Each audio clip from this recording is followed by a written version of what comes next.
కమలవటి కమలకుటి పుస్తక రుద్రాక్ష శస్త హస్తకుటి కామాక్షి పద్మలాక్షి కలితి విపంచి విభాసి వైరించి అపార కరుణా సింధుం జ్ఞానదం శాంతరూపిణం శ్రీ చంద్రశేఖరం ప్రణమామి ముదావహం. కంచి కామకోటి సర్వజ్ఞ పీఠాధీశ్వరులు జగద్గురు శంకరాచార్య అనంత శ్రీ విభూషితులు శ్రీ శ్రీ శ్రీ శంకర విజయేంద్ర సరస్వతి స్వామివారి శ్రీచరణాలకు ప్రణమిల్లుతూ ఎస్ఎస్సి ఛానల్, ఈ ఛానల్ సుమారు 12 ఛానళ్ల ద్వారా తెలంగాణ, ఆంధ్ర, కర్ణాటక, తమిళనాడు, ముంబైలలో 22 లక్షల సెట్ కలిగి ఉండి విస్తృతమైనటువంటి సేవ అందిస్తూ ఉన్నది. స్వామివారి ఆశీర్వానుగ్రహముల చేత ఈ ఛానల్ వీక్షిస్తున్నటువంటి అసంఖ్యాకమైనటువంటి వీక్షకులకు స్వామివారి యొక్క ఆశీర్వానుగ్రహాలు ప్రత్యక్షంగా అందించాలనేటటువంటి సంకల్పంతో వర్గల్ చంద్రశేఖర శర్మ సిద్ధాంతి గారి ద్వారా స్వామివారిని వేడుకోవడం జరిగింది. వారు అపార కరుణామయులు కనుక మన ఛానల్ యాజమాన్యాన్ని, వీక్షకులను, అశేష భక్త జనాన్ని ఆశీర్వదిస్తూ మనకి అవకాశం ఇచ్చారు. స్వామివారి చరణకమలాలకు ప్రణమిల్లుతూ మనం ఈరోజు వారి యొక్క అనుగ్రహాన్ని, మన సందేహాలను తీర్చుకోవడం కోసం తీర్చుకున్నామని విజ్ఞప్తి చేస్తూ, స్వామి భగవంతుడి యొక్క సామీప్య, సాలోక్య, సాయుధ్య పదప్రాప్తి కోసం పెద్దలు నవవిధ భక్తులను ఉపదేశించినారు. ఆధునిక కాలంలో ఈ ప్రచారార్భటాలు పెరిగిపోయిన తర్వాత, ముఖ్యంగా ఈ మీడియా యొక్క ప్రభావం, తర్వాతకు ఈ సెల్ ఫోన్ల యొక్క ప్రభావం వచ్చేసిన తర్వాత భక్తి స్థానంలో ఆడంబరం వచ్చి చేరింది. ఇంకే యాగాది క్రతువులు చేసినా, దానము చేసినా, జపం చేసుకున్నా, ఏది చేసుకున్నా భక్తి కన్నా ఎక్కువ ప్రచారార్భాటాలు పెరిగిపోతున్నాయి, ఆడంబరాలు పెరిగిపోతున్నాయి. ఈ స్థితిలో నిజమైన భక్తి అంటే ఎట్లా ఉండాలో ఒకసారి మా ఛానల్ భక్తులకు తెలియజేయాల్సిందిగా విజ్ఞప్తి చేస్తున్నాం. ప్రచారం అనే దాంట్లో తెలియపరచటం అనేది అవసరం, ప్రచారం అనేది వేరు. ఈ హోమాలు, పూజలు ఇవి చేస్తున్నప్పుడు ఈ ప్రత్యక్ష ప్రసారణం చేత కొంత లాభం కూడా ఉన్నది. అంటే బాంబే అలాంటి పెద్ద ఊర్లలో కుంభాభిషేకాలు, ఆధ్యాత్మిక కార్యక్రమాలు చేస్తున్నప్పుడు చోటు దగ్గరగా ఉన్న అనేక కారణం చేత ట్రాఫిక్, ఇంకా లిఫ్ట్లు, అనేక కారణం చేత వాళ్ళు ఆ సమయానికి అక్కడ రావటం అనేది కష్టమవుతుంది. అప్పట్లో ఈ పెద్ద వయసు వాళ్ళు ఉంటారు, అంటే 80 వయసు దాటిన వాళ్ళు, ఏదో పసిపిల్లవాళ్ళు 10 వయసు అలా ఉంటారు. వాళ్ళకి ఈ ప్రచార మాధ్యములు ఏదైతే ఉన్నాయో దాని ద్వారా అతుల్యంగా వాళ్ళు ఆ కార్యక్రమాన్ని వీక్షించేదానికి, చూసేదానికి దర్శన అవకాశం ఉంటుంది. నేరుగా ఉన్నా కూడా కొన్ని సమయంలో సరిగా కనిపించలేదు అంటారు, కూర్చోండి అంటారు, ఇలా చెప్తారు. అక్కడ ఈ కలశాభిషేకం జరుగుతుందంటే కుంభాభిషేకంలో అది ఏమి ఆటంకాలు, అల్లరి లేకుండా ఉన్న చోటు నుంచి వాళ్ళు చూసుకుంటారు. అంతవరకు అది మంచిదే, కానీ మనమే నేరుగా వెళ్ళటం అనేది ముఖ్యం. దీంట్లో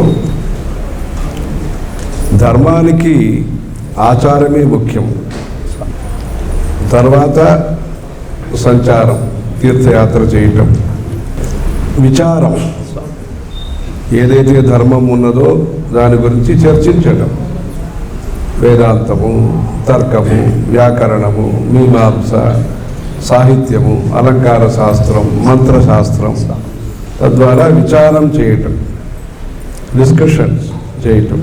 ప్రచారం అనేది అది చివరికే చెప్పినారు. మన ప్రచారం నుంచి ధర్మాన్ని ప్రారంభించటం అనేది సరికాదు. ఆచారం నుంచి ప్రారంభించాలి. పర్యవసానం ప్రచారం అనేది 10 మందికి చెప్పాలి.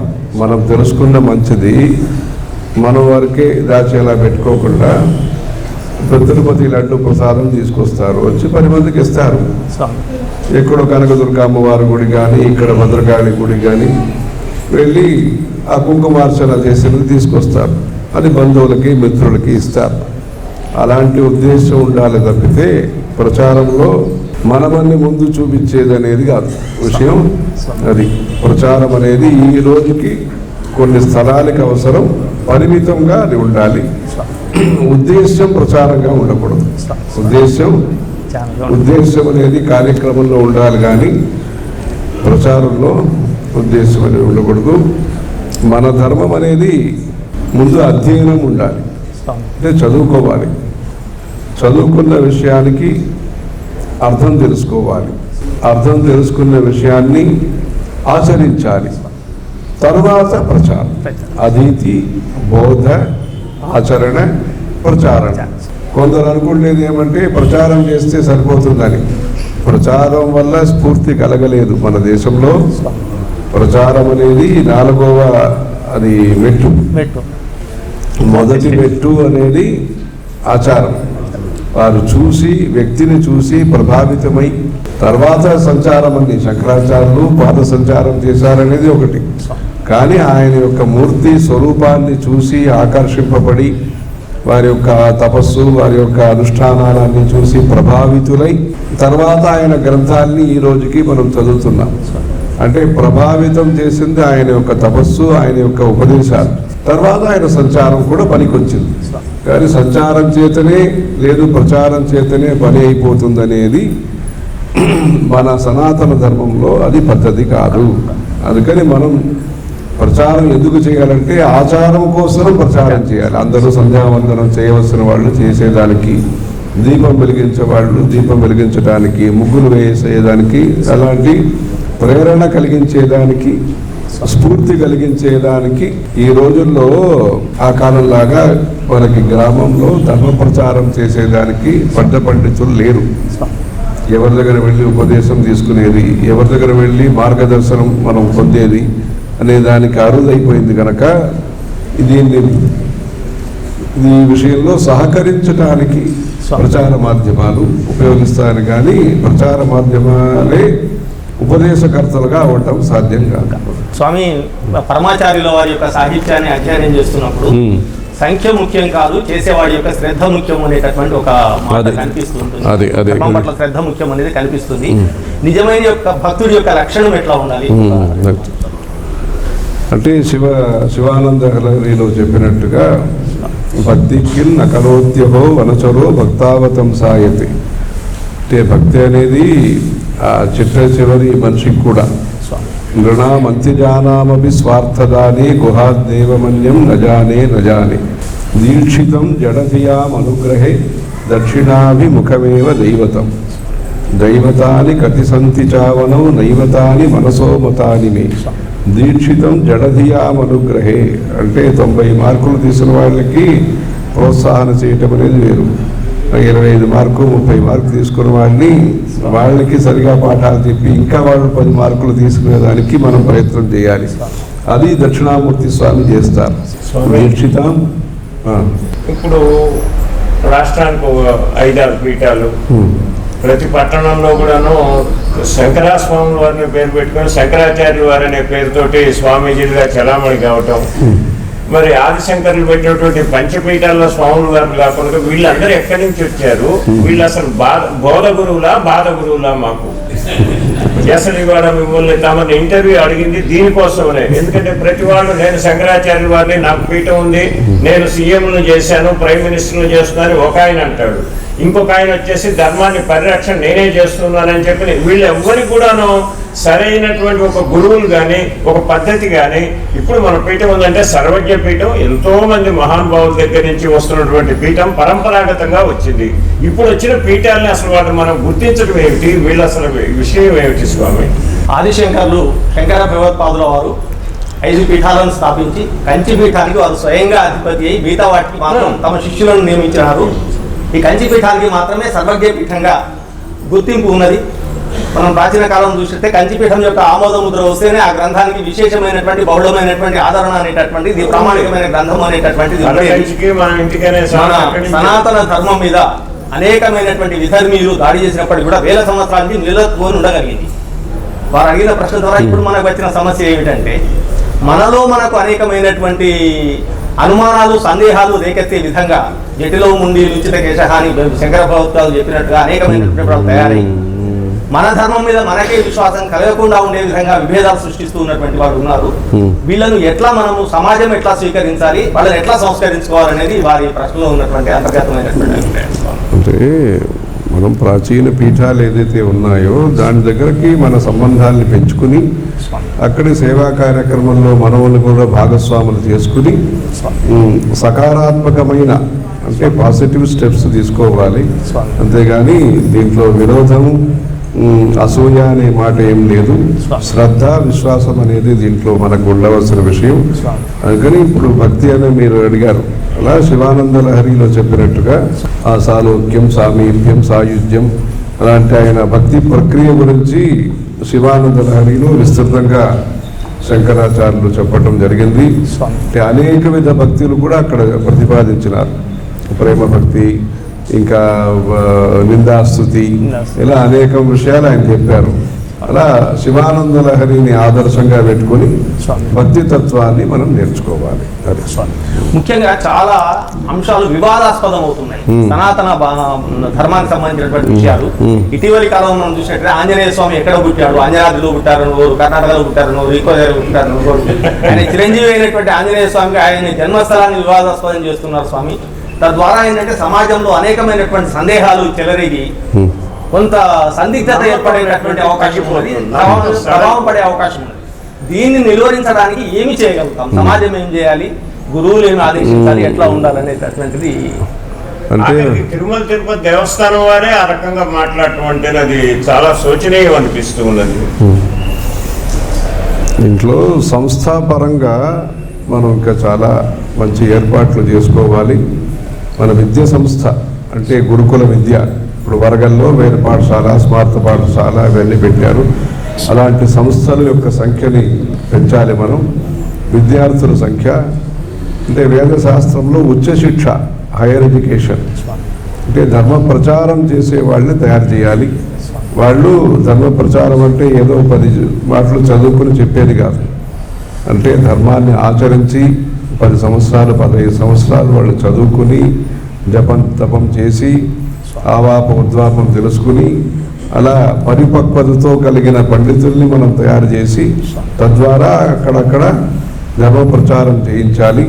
అప్పుడు అంటే శాస్త్రంలో మంచి విషయాలు ఉన్నప్పుడు శాస్త్ర ప్రచారం ద్వారా ప్రజల్లో మంచి మార్పు తీసుకురావాలి మనం. అందుకని శాస్త్ర ప్రాధాన్యమైన ఒక జీవిత విధానాన్ని మనం ఏర్పాటు చేయాలి. లైఫ్ స్టైల్, హిందూ మతం అనేది స్టైల్ లైఫ్ కోసం వచ్చింది కాదు, లైఫ్ స్టైల్ కోసం వచ్చింది హిందూ మతం అనేది. అందుకని హిందూ మతం అనేది జీవిత విధానం. అక్షరాభ్యాసం నుంచి, అక్షరాభ్యాసం కాదు, ఒక మనిషి పుట్టటం అప్పటి నుంచి ప్రారంభించి నిషేకాది అని చెప్పి 40 సంస్కారాలు ఈ దేశంలో ఉన్నాయి. దీని గురించి ప్రచారం చేయాలి.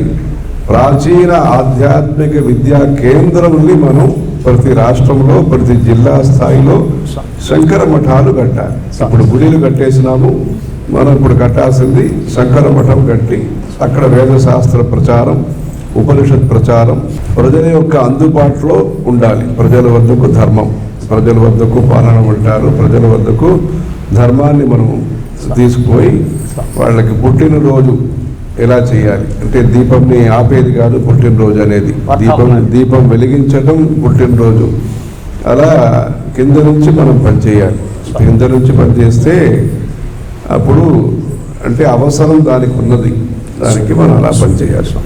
ఒక 2 తరాలు 3 తరాలు వెనక్కి పోయి చూసినట్టుంటే అప్పటి సమాజంలో వ్యక్తులు అనన్య చింతయించో మా మీద పర్యుపాసతే అని ఆదర్శంగా తీసుకొని భగవంతుడి యొక్క ఆశీర్వాదం ఎట్లా ఉంటే అట్లా జరుగుతుంది, ఆయన సంకల్పం ఎట్లా ఉంటే అట్లా జరుగుతుందని చెప్పని కర్మఫలాన్ని ఆశించకుండా పనిచేస్తూ వెళ్ళేటటువంటి కర్మయోగులను చూసేవాళ్ళు. ఆధునిక కాలంలో ఏమైపోయిందంటే విద్యార్థులు కానీ తాము అనుకున్న ఫలితాలు సాధించలేకపోతే ఆత్మహత్యలు చేసుకోవడం, ఉద్యోగం రాకపోతే యువకులు ఆత్మహత్యలు చేసుకోవడం, పంట పండకపోతే రైతులు ఆత్మహత్య చేసుకోవడం, గృహిణులు ఆత్మహత్య చేసుకోవడం, ఇటువంటి వికృతమైనటువంటి సంఘటనలను మనం సమాజంలో చూస్తూ ఉన్నాం. వీటిని ఆపాలంటే ఆధ్యాత్మిక పరంగా ధార్మిక పరంగా ఏమి చేయాలి, మీరు ఇచ్చే ఆదేశం? అంటే ధార్మిక పరంగా మాత్రం చేయటం అది పూర్ణ ఫలితాలు ఇవ్వదు. ఆత్మవిశ్వాస యోజన, సెల్ఫ్ కాన్ఫిడెన్స్, మనోబలం ఈ రోజుల్లో తగ్గింది. ధనబలం ఎక్కువైంది, ప్రచార బలం ఎక్కువైంది, ఈ మనోబలం అనేది తగ్గింది. అందరూ కలిసి పనిచేయాలి. అందరూ సర్కారు, స్వామి ప్రజలు, ధర్మాచార్యులు అందరూ కలిసి ఈ దేశంలో ఉండే కుటుంబ వ్యవస్థ స్వామి దాన్ని మనం సమకూర్చి దాన్ని సక్రమంగా ఈ కుటుంబ వ్యవస్థ ఉండటానికి, అంటే ఈ వరకట్టణాలు అది ఇది అంటే కంచి స్వామివారు ఆ రోజుల్లో చెప్పినారు, ఈ ఆడంబర పెళ్లి పనికిరాదు, అలా చేయకూడదు, నిరాడంబరంగా ఉండాలి, అహింసా పట్టు అది అలా అలా మనం చేసినప్పుడు సింప్లిసిటీ అదేనేది మన జీవితంలో ముఖ్యం. ఆడంబరం అనేది మన ఆచారంలో అంగీకరించలేదు. కానీ అందరూ కూడా అంటే గుణప్రధాన జీవితం, డిగ్రీ ప్రధాన జీవితం లేదా ఆస్తి ప్రధాన జీవితం అనే దానికి ప్రాముఖ్యత ఇవ్వకుండా సంప్రదాయ ప్రధాన జీవితం, దానికి యువత ఏమున్నదో ఆడవాళ్ళ మగవాళ్ళకి ట్రైనింగ్ ఇవ్వాలి. వాళ్ళు తల్లిదండ్రుల మాట కూడా వినేటట్టుగా, సమాజ వ్యవస్థలో ఉద్యోగం వచ్చేసింది, డబ్బు వచ్చేసిందని స్వాతంత్రం అనే మాటకి మనం సరైన వ్యాఖ్యానం చెప్పాలి. నేను స్వతంత్రుడు, నాకు హక్కు ఉన్నది అనే బదులుగా హక్కు అనే మాట ఈ దేశంలో ప్రధానం కాదు, కర్తవ్యం అనేది ఈ దేశంలో ప్రధానం. నేను సంపాదిస్తున్నాను, నేను చదువుకున్నాను, నా ఇష్ట ప్రకారం నేను ఉంటానంటే అప్పుడు జీవితాన్ని నిర్ణయం చేసేది డబ్బా, లేదు భక్త్యా, లేదు గుణమా, లేదు సత్సంప్రదాయమా. అందుకని ధనం, డబ్బు అనే విషయం తోడుకుంటుంది కానీ నిర్ణాయకంగా ఉండకూడదు. అందుకని మన కుటుంబ వ్యవస్థ ఏదైతే ఉన్నదో దానికి ప్రభుత్వాలు కూడా సహకరిస్తేనే మీరు చెప్తున్నట్టు ఈ రైతుల సమస్య కానీ, యువత మధ్యలో ఉండే సమస్య కానీ, ఈ ఆత్మవిశ్వాసం లేకపోవటం, దానికి ఆంజనేయ స్వామిని పూజించే ప్రచారం కూడా చేయాలి. ఆయనే ఆత్మవిశ్వాసాన్ని ప్రచారం చేసిన ఆయన సీతమ్మ వారికి దగ్గర వెళ్ళి ఏతి జీవంతమానంద నరం వర్షశతాదపి అని ఆయన సీతమ్మ వారు ఆ జీవితంని ఆవిడ వేరు నిర్ణయం తీసుకోకుండా కాపాడిన ఆయన ఆంజనేయ స్వామి. తర్వాత రాముల వారు వెళ్ళి యుద్ధం చేసి ఆయన్ని సీతమ్మని అయోధ్యకు తీసుకొచ్చారు. కానీ అంతవరకు కాపాడింది ఎవరంటే ఆంజనేయ స్వామి. అందుకని సెల్ఫ్ కాన్ఫిడెన్స్ ఈ దేశంలో మనం ప్రచారం చేయాలంటే ఆంజనేయ స్వామి భక్తి కూడా మనం ప్రచారం చేయాలి. మంచి రోజులు వస్తాయి అని చెప్పాలి. మనం ఇప్పుడు ఆజాదీ కా అమృతోత్సవ ఉత్సవాలను జరుపుకుంటున్నాం స్వామి. మీరు చెప్పినట్లు నాకు ఒక ప్రశ్న స్ఫురించింది. మనకు స్వతంత్రం వచ్చిన తర్వాత 1947లో పరమాచార్యుల వారు ఆకాశవాణి ద్వారా అనుగ్రహ భాషణం చేశారు. వారు చేస్తూ స్వతంత్రం ఫలవంతం కావాలంటే మనమేమిటో మనం అర్థం చేసుకోవాలి అని అన్నారని విన్నాను. మనం అంటే మనం ఏమిటో అర్థం చేసుకోవడం అంటే ఏమిటో వివరిస్తారు. ఆత్మదర్శనం. ఇప్పుడు జరిగేది ఆత్మ ప్రదర్శనం, ఇప్పుడు జరగాల్సింది ఆత్మదర్శనం. మనం అది నేనెవరని మనం చూపించుకుంటున్నాము, అంతేగాని మనం ఇప్పుడు చూడాల్సింది ఆత్మదర్శనం. ఈ ఆత్మదర్శనం కోసం మన విద్యా విధానంలో మార్పు రావాలి. మన కుటుంబ వ్యవస్థ అనేది ఇప్పుడు బలహీనంగా ఉన్నది. ఎంత డబ్బు ఉన్నా మనసులో బలం లేదు, భక్తి లేదు, నియమనిష్టలు తగ్గినాయి.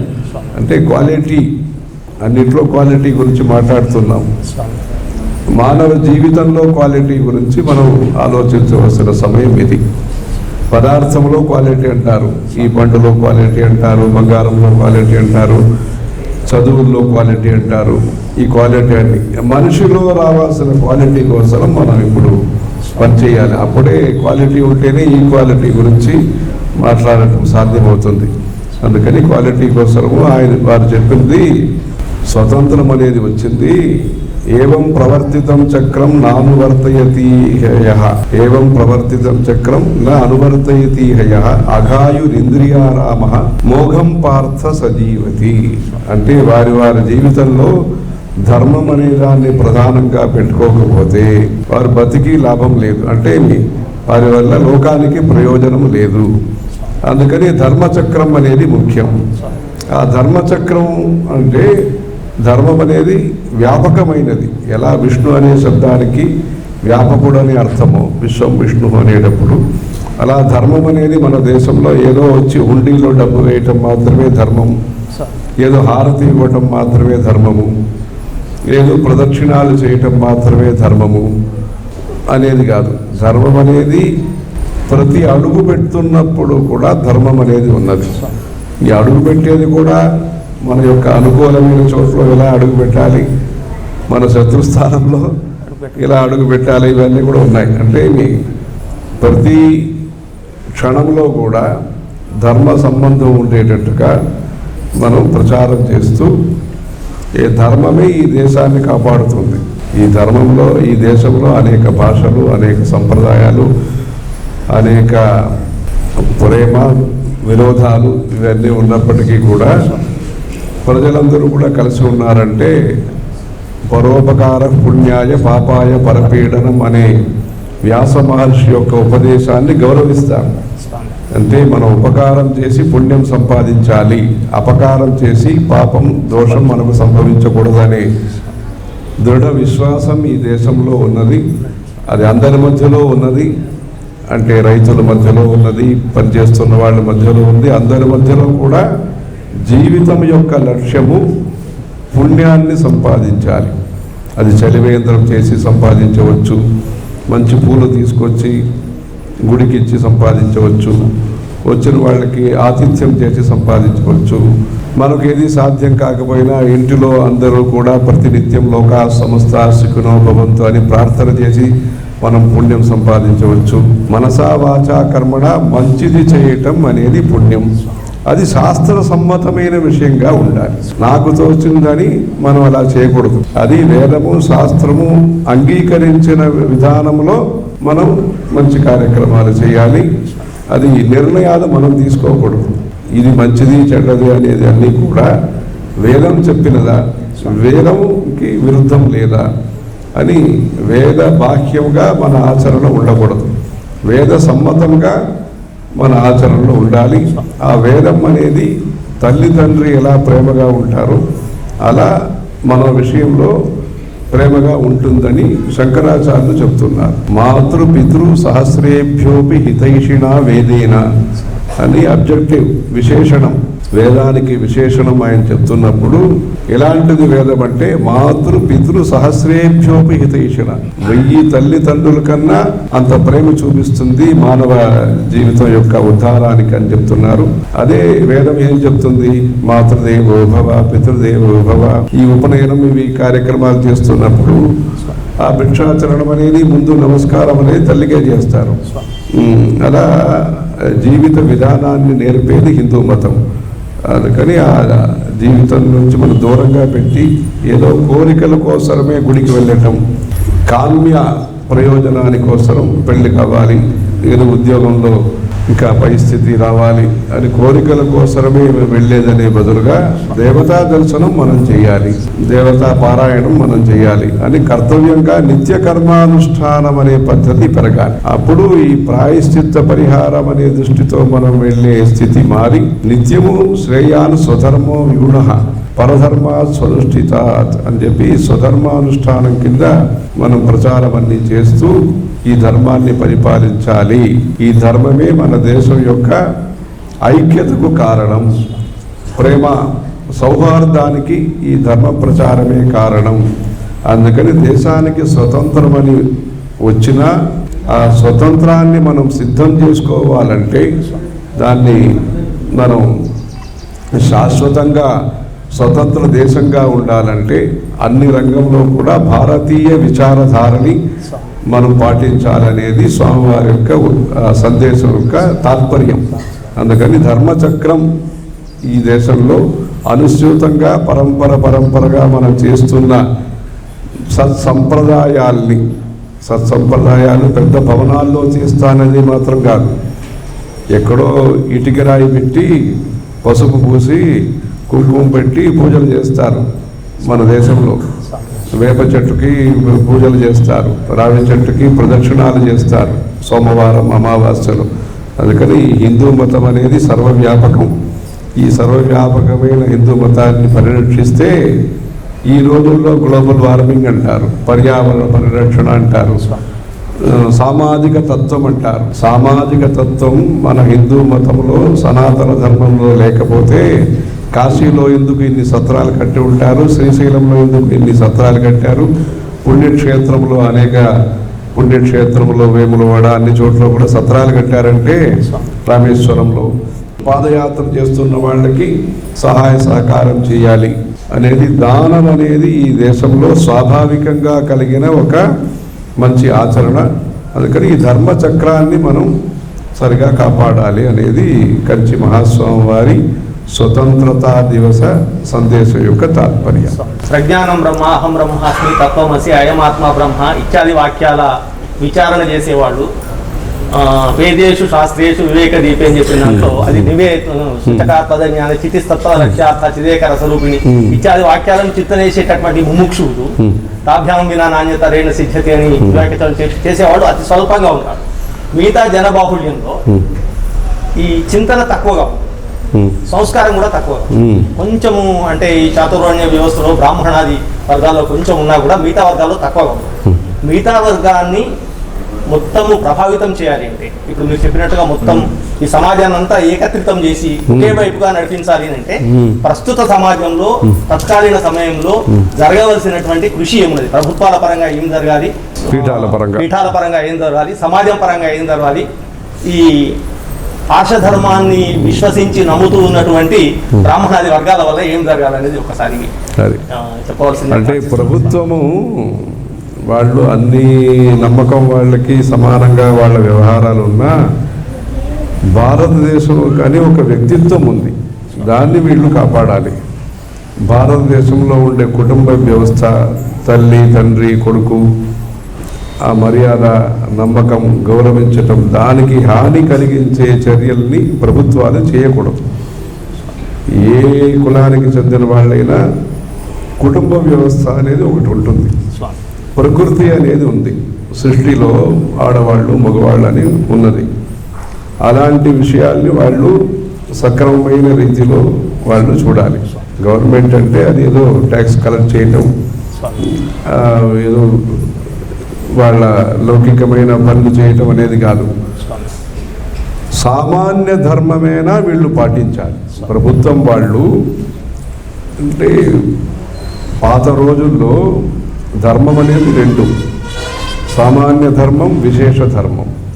సామాన్య ధర్మం అంటే అన్ని కులాలకి సంబంధించిన ధర్మం, సత్యము, అహింస, దేవతా విశ్వాసము, ఈ ఆతిథ్యం, ఇవి ఎలాంటివి ఉన్నాయి, బొట్టు పెట్టుకోవటం, ఇవన్నీ సామాన్య ధర్మం, అన్ని కులాలకి సంబంధించి. విశేష ధర్మం అంటే ఈ సమాజానికి చెందిన వాళ్ళకి ఈ కుల దైవం అంటారు, ఈ గుడికి వెళ్తారు, వాళ్ళలో చెవులు పుట్టించుకునేది కూడా ఇట్లా పుట్టించుకోవటం అట్లా పుట్టించుకోవటం అనేది కూడా పాత రోజుల్లో ఈ తెలంగాణ వాళ్ళకి ఇట్లా ఉంటుంది, అక్కడికి వాళ్ళు ఇట్లా ఉంటుంది, ఏదో ఆచారాలు ఉన్నాయి. అది విశేష ధర్మం. విశేష ధర్మం అనేది ప్రత్యేకించిన ధర్మం. విశేషం అంటే ఉత్కృష్టం అని చెప్పేది కాదు, విశిష్య స్పెసిఫిక్ ధర్మం. వీళ్ళు స్పెసిఫిక్ ధర్మాన్ని ఆ సమాజం వాళ్ళు ముఖ్యంగా పెట్టుకున్న సామాన్య ధర్మాన్ని వీళ్ళు ప్రజలందరూ పాటించేదానికి ప్రభుత్వాలు అనుకూలంగా ఉండాలి. అది అప్పుడే ఈ లా అండ్ ఆర్డర్ అనేది మంచిగా ఉంటుంది. శాంతి భద్రతల కోసం అది చేయాలి. ఈ పీఠములు వచ్చినప్పుడు వారు మంచి వేదశాస్త్ర పండితుల్ని తయారు చేయాలి. సమాజంలో అందంగా చెప్పేవాళ్ళు, మంచి మాటలు చెప్పేవాళ్ళు, నిజంని, యథార్థాన్ని, పరమార్థాన్ని సరిగా చెప్పేవాళ్ళు, ప్రజలకు ఏం అవసరమో ధార్మిక అవసరాలు అంటే లౌకిక అవసరాల్ని ప్రభుత్వం చూసుకుంటుంది, చూసుకోవాలి, అది వేరే విషయం. హాస్పిటల్స్ కట్టేది, స్కూల్స్ కట్టేది, రహదారి మార్గ నిర్మాణం చేసేది, ఇవన్నీ వాళ్ళు చూడాలి. అది కొంత చేస్తున్నారు, ఇంకా చేయాల్సి ఉంటుంది, అది ఒక దారి. అది ధార్మిక అవసరాలు. ఒక గ్రామానికి అర్చకుడు కావాలి, ఒక గ్రామానికి రైతులు వచ్చి అడుగుతారు ఏ రోజు విత్తనం వేయటం, ఏ రోజు కొత్తగా ఇల్లు కట్టినాము, కడప పెట్టడం, గడప పెట్టడం, ఇదన్నీ అడుగుతారు.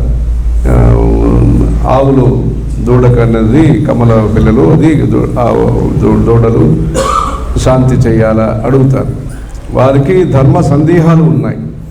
ఆ ధర్మ సందేహాల్ని వాళ్ళని భయం పెట్టకుండా, అందుకని వారిని అన్ని సరిపోతుందని ఏమి చేయకుండా సరిపోతుందని అది కూడా చెప్పకుండా, వాళ్ళు శాస్త్రాన్ని సక్రమంగా చెప్పి సౌహార్దంగా చెప్పి ప్రచారకుల్ని తయారు చేయాలి. ఎందుకు బొట్టు పెట్టుకోవాలి, తీర్థం అంటే ఏమి, అకాల మృత్యుహరణం, సర్వవ్యాధి నివారణం, సమస్త పాపక్షయకరం, పాదోదకం పావనం శుభం అని హిందువుల యొక్క ఆచారాలు ఉన్నాయి. ప్రదక్షిణం ఎందుకు చేస్తాము, పదే పదే సర్వతమో నికృంతనం, పదే పదే సర్వశుభప్రదాయకం, ప్రదక్షిణం భక్తియుతేన చేతస కరోమి మృత్యుంజయ రక్ష రక్షమాం. ఎందుకు పూలు చేస్తున్నాము, ఎందుకు కంట కొడుతున్నాము, ఇవన్నీ చెప్పి వాళ్ళకి ముద్ర అంటే ఏమి, ఇదన్నీ తాత్పర్యాలన్నీ చెప్పేదానికి మంచి ధర్మ ప్రచారకుల్ని, అంటే ఆసక్తి ఉన్నది ప్రజల్లో. వారికి గ్రామంలో చెప్పేవాళ్ళు తగ్గిపోయినారు, అందరూ సిటీకి వచ్చేసినారు.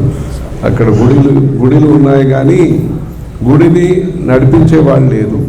అందుకని అది ప్రజలు ఏం చేయాలంటే, ప్రజలు వారికి ఇష్టం వచ్చినట్టుగా అక్కడక్కడ గుడి కట్టేది, వాళ్ళ ధర్మాలన్నీ చేస్తున్నప్పుడు పీఠాలని సంప్రదించి వాళ్ళు చేయతలుచుకున్న ధర్మం ఏ విధంగా చేయాలని గైడెన్స్, వాళ్ళ మార్గదర్శనం తీసుకుని చేస్తే అది హిందూ సమాజానికి ఉపయోగపడుతుంది.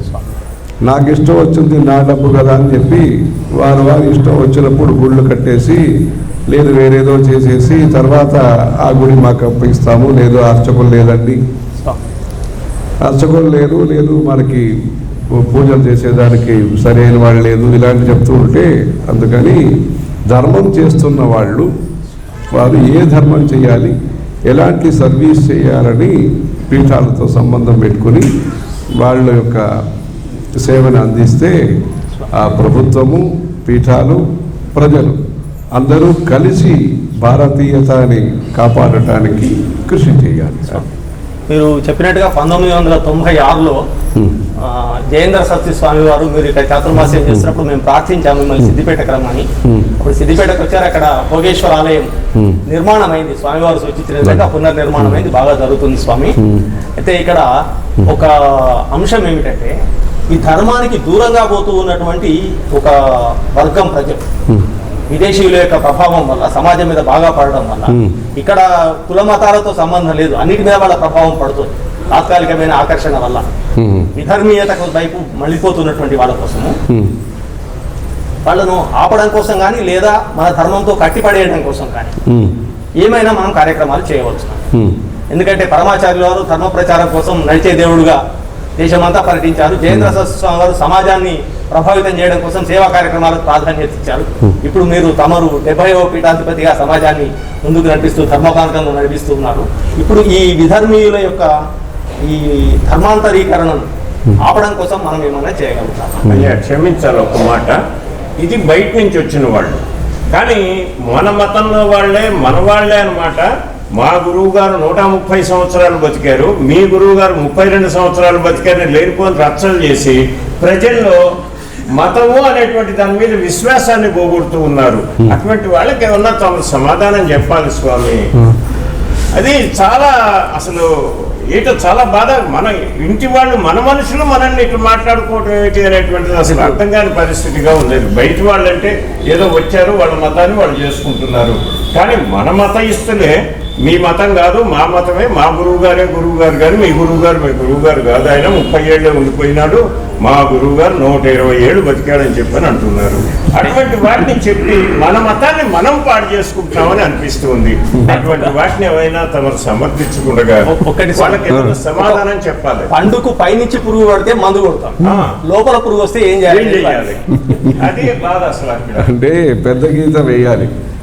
పెద్ద గీత అనేది మనం తరపున మనం చేయాల్సిన అద్వైత ప్రచారాన్ని షణ్మత స్థాపనాచార్యాయ నమః అని శంకరాచార్యులు ఇంక్లూసివ్ గ్రోత్ అంటారు. ఈ రోజు ఈ వికాసంలో భాగస్వాములుగా అందరూ ఉండటం, ఎవరిని వదిలిపెట్టకుండా ఆ సంక్షేమ పథకాలు అందరికీ అందించేటట్టుగా భజగోవిందాన్ని నేర్పించిన వారు శంకరాచార్య.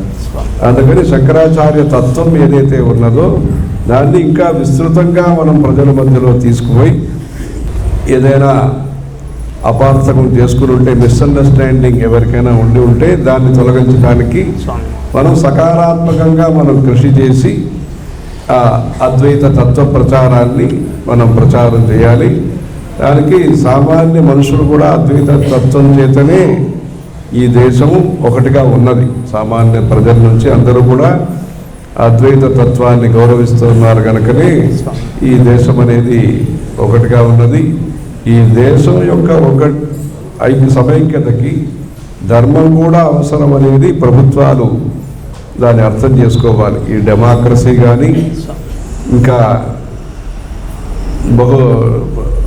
మల్టీ పార్టీ సిస్టమ్ అంటారు వాళ్ళు, అందరికీ అవకాశం ఇదన్నీ కూడా ఎప్పుడు మంచిగా ఉంటుందంటే అద్వైత తత్వం. ఈయన శంకరాచార్యుల గురించి ఏం చెప్తారు? వ్యవహారేచ వైష్ణవ అంతఃశాక్త బహిశైవ వ్యవహారేచ వైష్ణవ అని ఏ ఉపాసనను కూడా అంగీకరించిన వారు శంకరాచార్యులు. అందుకని శంకరాచార్య సంప్రదాయంలో ఉండే వాళ్ళకి ద్వేషము లేదు, ఇంకా అసూయ ఇత్యాదికి అవకాశమే లేదు. అందుకని అద్వైత తత్వాన్ని మనం ఇంకా ప్రజల దగ్గర తీసుకుపోవాలి. అంతేగాని ఈ తాత్కాలికమైన అపోహాలు, ఈ ఆరోపణల గురించి మనం పెద్దగా పట్టించుకోవాల్సిన అవసరం లేదు. ఇది ఏమైందంటే స్వామి, ఇప్పుడు మీడియా రావటంతో ఏదైనా ఒక మాట మాట్లాడగానే ప్రపంచం అంతా తిరిగి వస్తున్నది. ఈ తిరిగి వచ్చినప్పుడు అనమాట వాళ్లే గొప్ప వాళ్ళు అన్నట్టుగా దాన్ని ఇంకా ఎక్స్పోజ్ చేసుకుంటూ చేస్తూ ఉన్నారు. కనీసం ఒక్కసారి వాళ్ళందరినీ తమబొట్టి వాళ్ళు కూర్చోబెట్టి ఒక దగ్గర కూర్చొనేసి మనం ఇట్లా మాట్లాడకూడదు, మనం ఈ రకంగా ధర్మంగా పోవాలి, మనం అందరం కలిసి ఉండాలనేటువంటి జ్ఞానం వాళ్ళకి ఎందుకు ప్రదానం చేయడు? అంటే ప్రజల మధ్యలో మంచి అవగాహన ఉండాలి. అంతేగాని మన ద్వైత తత్వ ప్రచారం అనేది అందరితో కలిసే చేస్తాము. మన కంచిపీఠం తరఫున అనేక పాఠశాలలు నిర్మిస్తున్నాం. దీంట్లో నాదస్వర పాఠశాల నిర్మిస్తున్నాము, పాంచరాత్ర పాఠశాల మనం చేస్తున్నాము, వైఖానస పాఠశాల చేయిస్తున్నాము. అంటే మనం ఆస్తిక్యం అనేదాన్ని ముందు చూస్తాం, సనాతనం అనేదాన్ని చూస్తాం. తర్వాత సిద్ధాంతం అని వచ్చినప్పుడు సిద్ధాంతాన్ని మనం చూస్తాం. కానీ మొదలుకే మోసం కాకుండా ఉండాలనే దాంట్లో కింద ఏమి ఆధార పీఠమే లేకపోతే పీఠాలు ఏం చేస్తాయి? ఆధార పీఠం లేకపోతే పీఠాలు చేయగలిగింది ఏం లేదు. అందుకని ఆస్తిక్యం ఉండాలి. దానికి అందరూ కూడా గుడికి వెళ్ళాలి, బొట్టు పెట్టుకోవాలి, స్తోత్రం చదవాలి, దీపం వెలిగించాలి అని చెప్పి సామాన్య ధర్మము. తర్వాత మీరు అడుగుతున్న ఈ బ్రాహ్మణుల గురించి అడిగారు మీరు. అంటే బ్రాహ్మణులకి ధర్మ విద్య అనేది ముఖ్యం. దానికి రెండు రకంగా చేస్తున్నాం. అంటే వేద శాస్త్ర పాఠశాలని ప్రోత్సహించటం ఒకవైపు, మీరు ఉద్యోగాది వ్యాపారం చేస్తున్న లౌకిక వృత్తిలో ఉన్న నిత్య కర్మానుష్ఠానం ముఖ్యము. శాస్త్రం గురించి ఒక సామాన్య అవగాహన ఉండాలని చెప్పి అంశకాలీన వేద విద్యా Yojana, part time Vedic education system, వృత్తి ప్రవృత్తి నివృత్తి, దానికోసం వృత్తి ఉపజీవిక వాళ్ళకి ఉద్యోగాలు రావాలి. ప్రవృత్తి దీంట్లో ఆసక్తి ఉండాలి. వేద పండితులకి, అగ్నిహోత్రులకి, సన్యాసులకి, దండి స్వామి వాళ్ళకి సేవ చేసే యోగ్యతని వాళ్ళు సంపాదించుకోవాలి. ఆర్థికంగా కానీ ఆచారపరంగా కానీ. ఇప్పుడు దండి స్వామి పరంపర అనేది తగ్గింది. మన జయేంద్ర సరస్వతి స్వామి వారు 5-6 పర్యాయములు 108 దండి స్వామిని పిలిపించి సన్మాన కార్యక్రమం అనేక హరిద్వారు, మథుర అన్ని చోట్ల చేశారు. కాలటి కీర్తి స్తంభం ప్రారంభం చేస్తున్నప్పుడు 108 సన్యాసులందరూ పిలిపించినారు. అలా ప్రాచీన ఆశ్రమ ధర్మాలు తగ్గకుండా ఉండటానికి ఈ 4 ఆశ్రమాలకి అవసరమైన పరిపాటిని తయారు చేయాలి. బ్రహ్మచారి, గృహస్థు, వానప్రస్థ, సన్యాసి. అప్పుడు మనం చేయాల్సిన ధర్మాలు ఈ ఆశ్రమ ధర్మాన్ని కాపాడటానికి. ఇప్పుడు చదువుతున్నప్పుడు శైశవే అభ్యస్త విద్యానాం అన్నారు. వాళ్ళు ఏం చెప్తారంటే ఈ షష్ఠి పూర్తి వచ్చిన తర్వాత రాముడు కృష్ణుడు నేర్చుకోవచ్చు, ఇప్పుడు చదువు ముఖ్యమని చెప్పి ఈ దేశ చరిత్ర మనం ఏం చెప్పటం లేదు. పిల్లలకి వాళ్ళకి కాళిదాసులు అంటే ఎవరు తెలియదు, వాల్మీకి అంటే ఎవరు తెలియదు, నారద మహర్షి అంటే తెలియదు, దుర్వాసుడు అంటే తెలియదు. తెలిసినా అది వేరు రకంగా తెలుస్తుంది.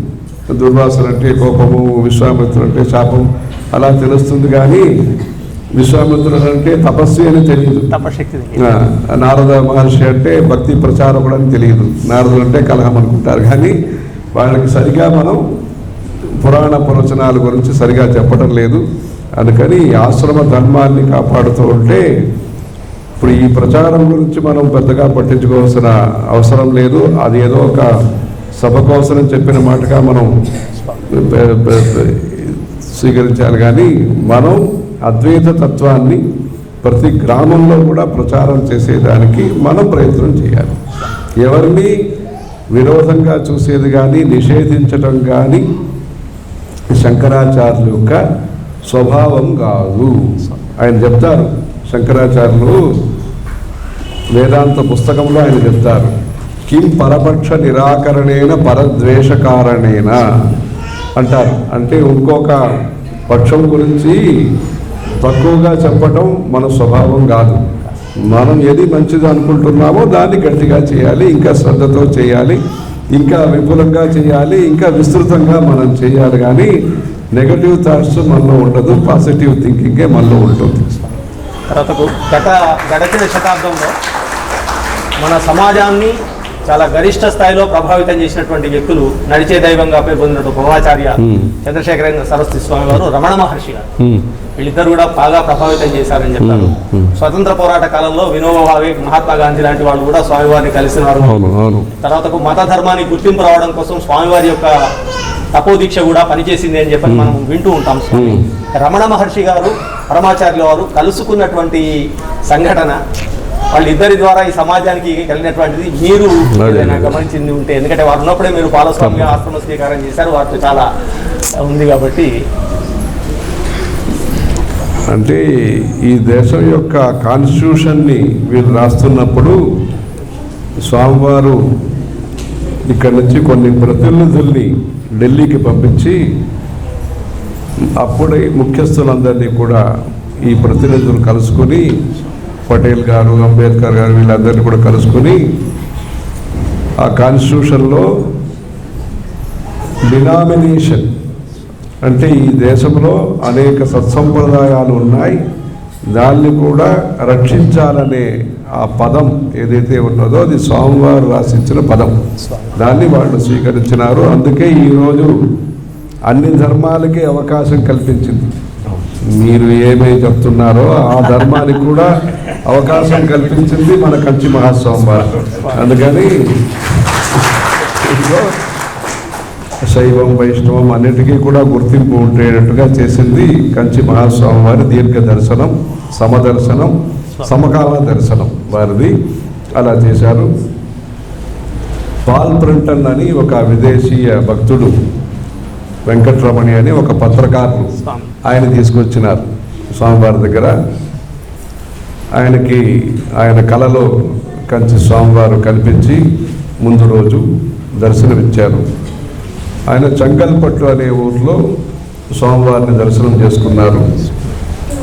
ఆయనకి అద్వైత తత్వం, ఫిలాసఫీలో ఉండే శ్రద్ధని స్వామివారు గుర్తించి వీరికి మఠంలో ఉండే, పీఠంలో ఉండే ఆచార విచారాలు అది కూడా ప్రోత్సాహన చేసి, మార్గదర్శనం చేసి, అనుగ్రహం చేసి,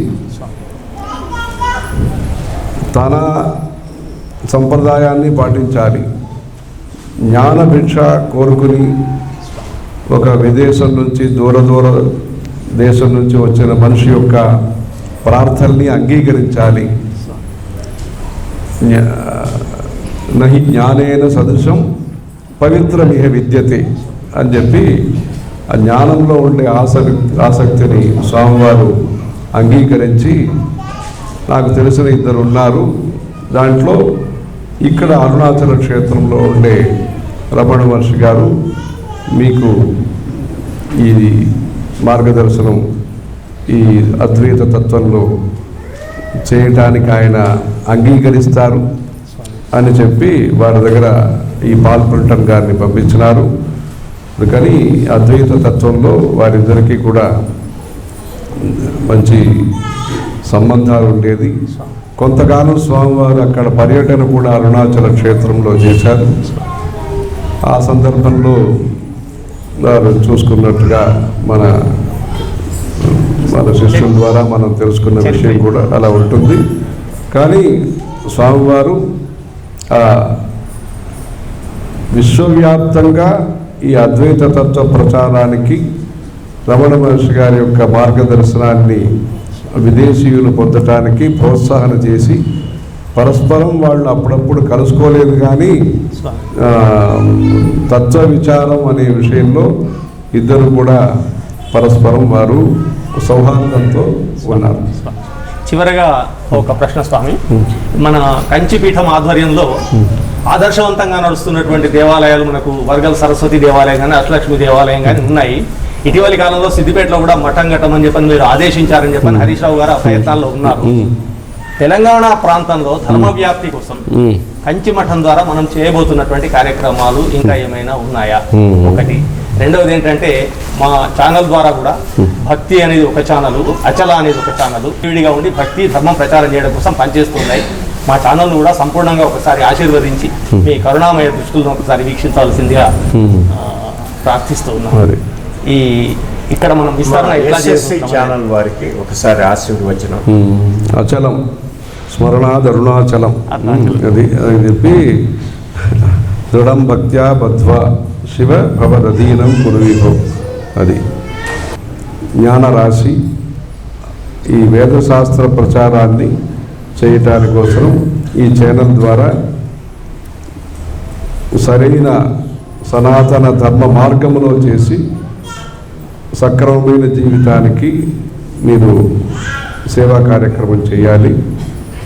తెలంగాణలో ముందు నుంచే మాకు ఈ తెలంగాణ ప్రదేశ వికాసంలో మాకు అభిప్రాయం, ఆశయం ఉన్నది. 98లో ఇక్కడ చాతుర్మాస్య దీక్ష కోసం వచ్చినప్పుడు మనమే శ్రీ దయేంద్ర సరస్వతి స్వామి వారితో అడిగినాం, మీరు తెలంగాణ పర్యటన కోసం మీరు రావాలని మనం అడిగినాం. అంటే ఈ పంజాబు, గోవా, ఈ తెలంగాణ అలాంటి చోట్ల సక్రమమైన వికాసం రావాలి, అక్కడ ప్రజలకి సౌఖ్యం కలగాలి, శాంతి కలగాలి అనే దృష్టితో మనం అడగడం జరిగింది. అప్పట్లో ముఖ్య అధికారులతో స్వామివారు మాట్లాడారు. డీజీపీ ద్వారా ఆయన ఉండేవారు. దాన్ని మాట్లాడి తర్వాత తెలంగాణ రావడానికి ఒప్పుకున్నారు స్వామివారు. అంటే కొందరు తర్వాత వస్తామని చెప్పారు.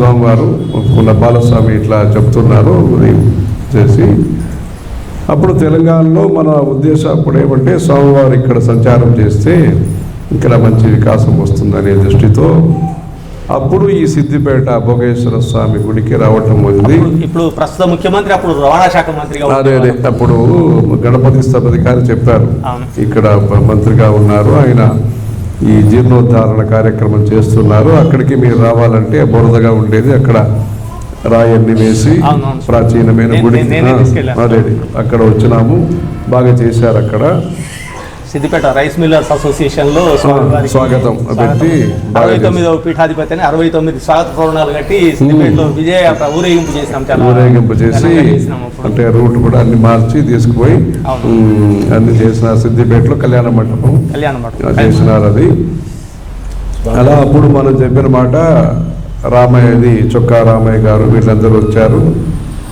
తిరుపతిలో కాంతి, తెలంగాణలో శాంతి అని అప్పుడు చెప్పినాం. అప్పుడు చెప్పండి తిరుపతిలో కాంతి, తిరుపతిలో ఊటీ కొడైకెనాల్ లాగా డెవలప్మెంట్ కాదు, ధార్మికమైన వర్చస్వం ముఖ్యము. దాన్ని డెవలప్ చేస్తున్నప్పుడు ధర్మ ప్రచారం ముఖ్యంగా ఉండాలి, సౌకర్యాలు కూడా కల్పించాలి అని చెప్పి తిరుపతిలో కాంతి, తెలంగాణలో శాంతి అని అప్పుడు చెప్పి అప్పుడు పర్యటనం మంచిర్యాల, జగత్యాల, సిద్దిపేట, నిజామాబాదు, దానికి ముందు ఆదిలాబాదు, బాసర, ఇంకా అనేక వేములవాడ, కాళేశ్వరం, ముక్తేశ్వరం ఇవన్నీ సందర్శనం చేసుకున్నాము. నిన్న కూడా ప్రణీత నది నుంచి తీర్థం తీసుకొచ్చి ఇక్కడ స్నానం చేయటం అనేది ఇక్కడ అయింది. ఇలా మంచి భక్తులు ఇక్కడ ఉండే తెలంగాణ ప్రజలు మంచి భక్తులు, ఆసక్తి ఉన్నది, ధైర్యం ఉన్నది, శ్రద్ధ ఉన్నది. వీరికి మనం మంచి మంచి సంస్థల్ని ఏర్పాటు చేస్తే తీవ్ర గతిలో వికాసం ఉన్నది. ఈ 15 సంవత్సరంలో వేద పాఠశాల సంఖ్య తెలంగాణలో చాలా పెరిగింది. అందుకని ఇక్కడ ఈ తెలంగాణలో ప్రతి జిల్లాకి ఒక శంకర మఠం ఏర్పాటు చేయాలనే ఒక అభిప్రాయంతో కొన్ని ప్రయత్నాలు ఉంటాయి. సనాతన ధర్మ సేవా గ్రామం అని ఈ ఆర్ష సంస్కృతిని, సంస్కృత భాషని కాపాడే విధంగా లౌకికమైన బ్రాహ్మణుడు స్వకర్మానుష్ఠానం చేయటానికి, సంధ్యావందనాది నిత్య కర్మానుష్ఠానం చేయటానికి ఆధునిక విద్యతో పాటు, హూణ విద్యతో పాటు ప్రాచీన శాస్త్రాల్ని అభ్యసించేదానికి ఒక మంచి సేవా గ్రామం, గాంధీ గ్రామంలాగా సనాతన ధర్మ సేవా గ్రామం అని తెలంగాణలో ఏర్పాటు చేయటానికి కృషి చేస్తున్నారు భక్తులు. నాదస్వరం, శిల్పశాస్త్రం, ఈ గణపతి స్థపతి గారు ఇక్కడ ఆంధ్రదేశంలో పురాతనమైన భద్రాచలం ఇలాంటి గుడిల్ని బాగు చేశారు. కొత్తగా కూడా గాలి గోపురాలన్నీ కట్టారు. ఇక్కడ ఈ శిల్పశాస్త్రం పాఠశాల ఆయన కంచిలో పదవి విరమణ అయిన తర్వాత మన కంచి మహాస్వామి వారి దగ్గరే సేవలో ఉండి శిల్పశాస్త్ర పాఠశాల చేశారు. కంచి స్వామివారి పేరుతో రాయితోనే పూర్తిగా బృహదీశ్వర గుడిలాగా మణిమంటపం అని అక్కడ కట్టారు కంచిలో. స్వామి నేను అడిగేది, ఎక్కడో చైనాలో జయించేసి ఎప్పుడో 1200 సంవత్సరాల క్రితం ఆయన ఉన్నాడో లేడో మాకు ఎవరికీ తెలియదు. మేము కళ్ళతో చూసాం మహాస్వామి వారిని. నేను దర్శనం చేసుకున్నాను, 70 ఏళ్ళ వాడిని నేను, నా వయసులో ఉండగా నేను స్వామివారిని దర్శనం చేసుకున్నాను.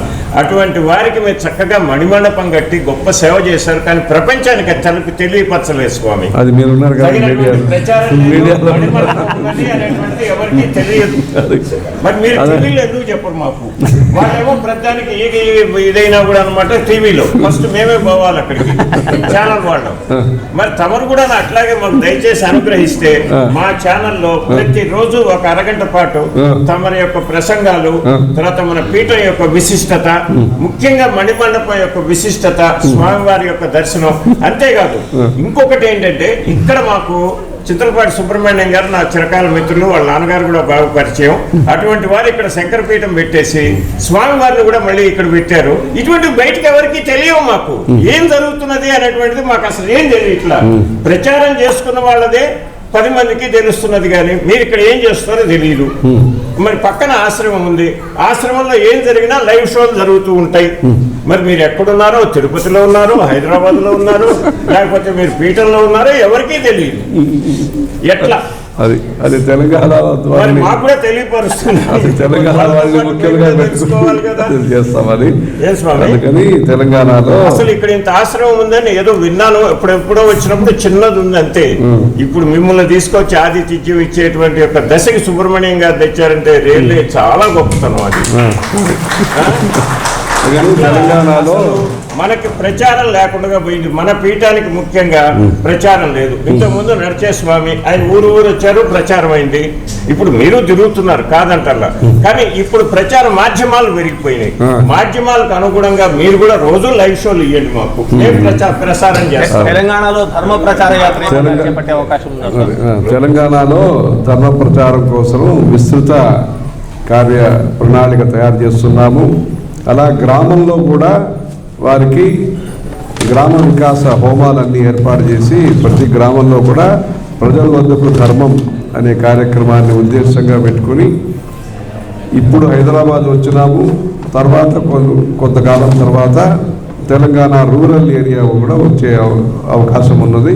అక్కడ జిల్లాలన్నీ కూడా వచ్చి ప్రజలతో సంపర్కం అన్ని చేసి ఇక్కడ ధర్మ ప్రచారాల కోసం సంస్థలు ఏర్పాటు చేసి దీనికని విశేష ఉద్యమాలు తీసుకుంటాం. తెలంగాణ ధార్మిక వికాసం కోసము విశేష పథకాలు, విశేష సేవా కార్యక్రమాలన్నీ చేస్తూ తెలంగాణ వాళ్ళు మధ్యకాలంలో చరిత్ర కారణం చేత కొంచెం విఘ్నాలు కలిగిన ఆ విఘ్నాన్ని తొలగించడంలో మీరు యొక్క ఈ తెలంగాణ భక్తుల యొక్క తీవ్ర గతిని మేము చూస్తున్నాము. అందుకని శీఘ్రంగా ఇక్కడ ధార్మిక వికాసాలు కలగటానికి కంచిపీఠం తరఫున ఏమేమి చర్యలు తీసుకోవాలో తీసుకుంటాం. హర హర శంకర జయ జయ హర హర శంకర జయ జయ హర హర శంకర జయ జయ హర హర శంకర జయ జయ హర హర శంకర. మనకు 1998లో సిద్దిపేటకు జయేంద్ర సరస్వతి స్వామివారు, విజయేంద్ర సరస్వతి స్వామివారు వచ్చినప్పుడు అక్కడ వారు ఒక మాట చెప్పారు. ఇప్పుడు ముఖ్యమంత్రి చంద్రశేఖరరావు గారికి కూడా గుర్తుండే ఉంటుంది. అది ఈ ఛానల్ ద్వారా వారు కూడా వీక్షిస్తారు. వారికి కూడా ఒకసారి నేను గుర్తు చేస్తున్నాను. వారు తమ మెడలో ఉన్నటువంటి ఏలకుల దండ చంద్రశేఖరరావు గారి మెడలో వేసి బ్లాక్ ఆఫీస్ దగ్గరికి చివరికి వచ్చిన తర్వాత నేను వారు పక్కనే ఉన్నాను. వారు ఒక మాట చెప్పారు, జీర్ణాలయాన్ని ఎవరైతే ఉద్ధరిస్తారో వాళ్ళకు రాజ్యాధికారం సిద్ధిస్తుంది అని చెప్పారు. అర్థం వాగనువర్ధతే అన్నట్టుగా ఆ మహనీయుడి మాట సాక్షాత్కరించి సత్యమై 2 పర్యాయాలు వారు ముఖ్యమంత్రిగా ఇక్కడ ఉన్నారు. ఇప్పుడు స్వామివారు మనకు అనుగ్రహించినారు. తెలంగాణ ప్రాంతానికి పర్యటనకు వచ్చి ధర్మజాగరణ చేస్తామని చెప్పారు. స్వామివారికి మా సిద్దిపేట ప్రజల పక్షాన, ఛానల్ పక్షాన, తెలంగాణ ప్రజల పక్షాన శతదా సహస్రదా నమోవాకాలు, కృతజ్ఞతలు తెలియజేస్తూ మీ ఆశీర్వానుగ్రహాలు ఇట్లే మాపై ప్రసరించాలని, మేమందరం ధర్మ మార్గంలో నడిచే విధంగా మీరు సంపూర్ణంగా అనుగ్రహించాలని ఆకాంక్షిస్తూ ఈ ఇంటర్వ్యూని ఇంతటితో ముగిస్తున్నాం స్వామి.